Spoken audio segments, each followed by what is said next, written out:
from the studios of the Bakersfield, California, it's time to open up with real people, real talk about real stuff.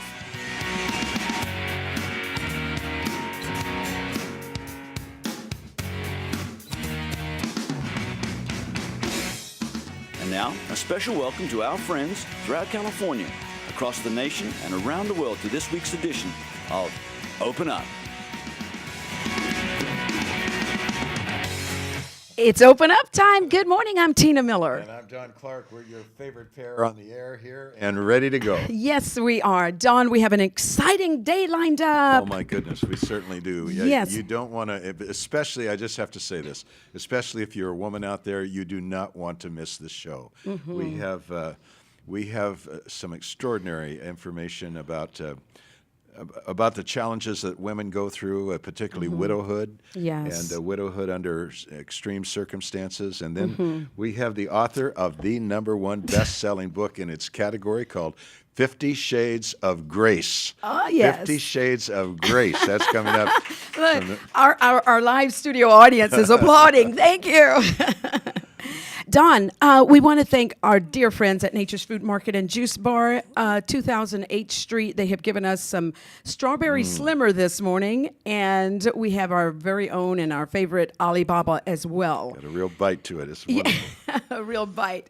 Don, I want to say thank you to Johnny Garlic's, the restaurant. We hope to have him on the show pretty soon, but they invited us to come out to the VIP celebration of the restaurants. I dropped by yesterday. There were lines out the door. Ooh. They let me walk through, and I watched them preparing the food. I mean, the burgers were about this high. I mean, how do you get your even mouth around something like that? And then I don't know. Everything else, all those dishes out there, and they're going to be coming on. We'll have them on and enjoy. Yes, Don. And so we have our guest. Our first guest is on the phone. Yes. Our first guest is a dear friend of my family's.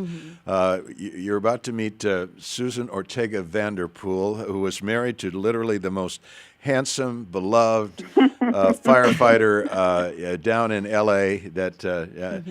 And she's going to tell you the tragic thing that happened to Bob and to their family, but what has the light that has come out of this through Susan's widowhood as she went through this and learned what widowhood, the cost of widowhood, how to deal with it, and how to help others deal with it. Susan, you're out there in the snowy Minnesota. Is that where you are? I am in snowy Michigan. Hi, Don and Tina. Hi. Yep, it's a little cold here. Hi. Welcome to Open Up, Susan. Well, it's a sunny day here in you. Kern County, as you remember these kind of days, and so I know I you're do. buried back there. But let's just get right to it. Susan, you have so much to share. Just start out telling us your story, your marriage to Bob, and then take us from there. Yeah, thank you, and thanks for your kind words. That was awesome. I married Bob Ortega. At the time of his diagnosis, we had been married over 20 years, and he was a Los Angeles City firefighter. And the incident that was in question, he went on a call, a physical rescue, to rescue some gentlemen who were unconscious in an underground tank. And it was a hazmat scenario. But time had transpired, and the chief on the scene was anxious to help these gentlemen who were unconscious. So my husband went down to pull these guys out, and they were pronounced dead on the scene. And about a week later, he began having symptoms, what seemed like a scratchy throat to him. They just never went away, and those symptoms progressed over the next year until he couldn't function at work. His left arm had atrophied, and it was very difficult to understand his speech. And so he finally, heartbreakingly, was diagnosed with Lou Gehrig's disease. And certainly, from our perspective, the most hellish disease that I'd ever been face-to-face with. And about 3.5 years after that diagnosis, he went to be with the Lord. And our 3 kids and I were there with him and sang him to heaven. And, of course, what happened after that was completely unknown to me. I had not been a widow before, and I didn't understand the depths of despair and of course, the many cultural and societal vulnerabilities that I had never even imagined. Experiencing. Susan, if I Yep. may, there's one aspect of Sure. this story at this point that actually Bob was sent down into that tank prematurely with no protective gear on, and he did so heroically, which opened up L.A. County or the L.A. City to probably one of the most massive lawsuits they ever could have had. Just touch on that aspect of this story.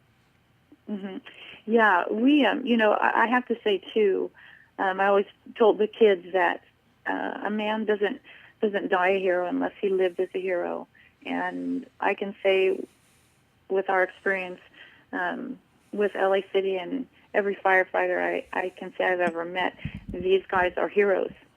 And they live and breathe like that. And had it not been Bob standing there, had it been somebody else, that firefighter would have gone down as well. That was what they were wired for, and that's what they were born to do. So when we found out that, gotten a letter from the Superior Court saying we needed to appear in court, and Bob was too weak to do so, and so I went. I had no idea why I was going, and ended up there without a lawyer, and ended up in the judge's chamber and discussing with him the issues of Bob's illness and the fire department. And he, after I explained to him, I'd done a little bit of skeletal research on Lou Gehrig's disease and its connection to quench oil and benzene. Possibly, I was no doctor. It was just my skeletal amount of research done in the middle of all the trauma that we were going through. And he felt that we had a case. But when, we love our fire department. No one ever knowingly would have sent a firefighter down into a situation like that.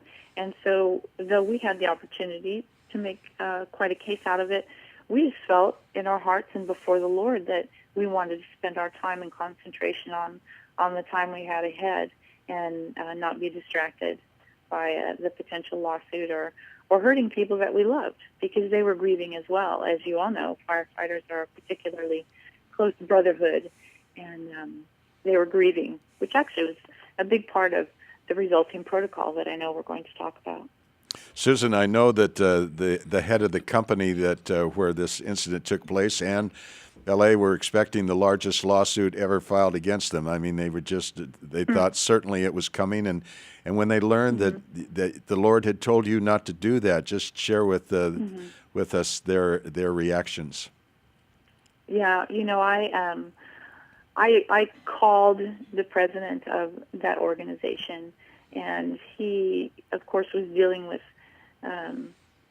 grieving people that had worked there that knew the gentleman, grieving families, and he was instructed, not to talk with me, and I just assured him that I was calling to let him know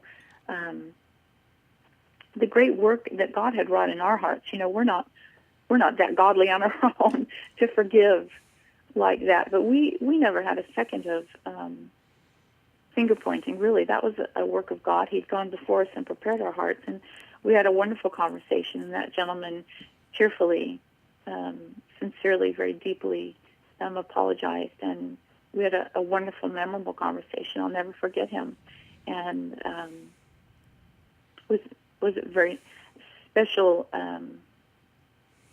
moment, unexpected moment, I think, that phone call. And of course, the judge, I just wrote him a letter and explained to him our perspective on things, and shared